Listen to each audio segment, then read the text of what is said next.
Apple. Confession time. I'd never read any John le Carré until after I'd seen the 2011 film of Tinker Tailor Soldier Spy.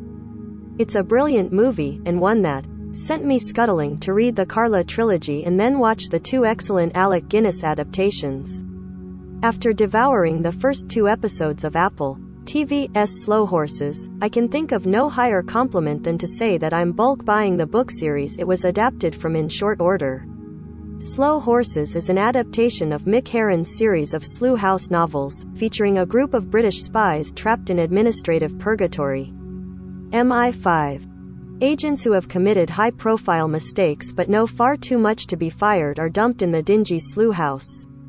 There, they are given harmless busywork too demeaning for real spies to undertake, all the while being tormented and demeaned by Division Chief Jackson Lamb, played by Gary Oldman. It's this world that former superstar spy River Cartwright, Jack Lowden, is thrust into after his own notorious error while out in the field. There, he's given jobs like searching a dodgy journalist's trash can and acting as a courier between offices. It's hardly a spoiler to suggest that Cartwright's arrival triggers something of a major case for the rejects to handle, which has mostly kicked off by the time the second episode finishes.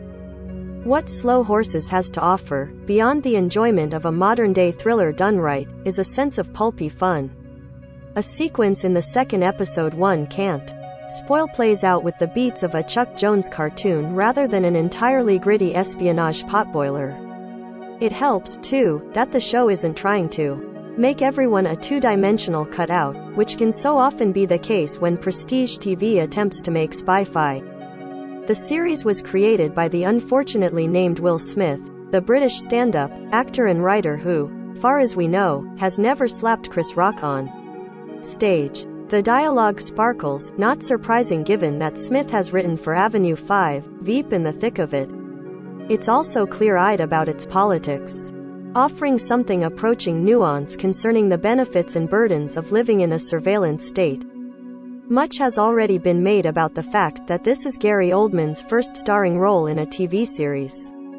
But Apple also spent big to recruit serial award winner Kristen Scott Thomas and Jonathan Pryce, who appears as a former spymaster who has lost none of his imperial pomp. Mentions too, to Olivia Cooke's Sid Baker, a vastly more talented spy who, despite slumming it in Slough House, is actually allowed to undertake real espionage work, and Saskia Reeves as Lamb's long-suffering assistant, Standish. I'll admit, I get a kick out of watching the once and hopefully future George Smiley playing a cracked mirror version of that same character.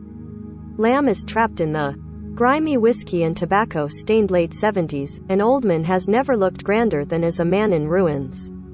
Even at this early stage, there are hints that Lambois once a spectacular agent whose fall from grace was similarly staggering, but the series isn't teasing it out in mystery box fashion. There are 2 reasons I'm recommending this to you. Firstly, because I thought it was good, and I feel like sharing cool stuff is part of my job. But also, because the only reason I even started Slow Horses was because I'd forgotten to cancel my TV subscription. I saw the email hit my inbox, and felt resentful at yet another £4.99 that I'd wasted on something I've not used at all. I keep meaning to use that money to subscribe to Disney now that my kids are old enough to sit through a whole movie in one sitting. Ted Lasso aside, TV in my mind remains the home of mostly middle-of-the-road fare that aspires to do well enough on either coast, and much of the middle. It didn't help that the morning show left me cold, and I can't imagine myself watching Jason Momoa wandering around a forest in NC.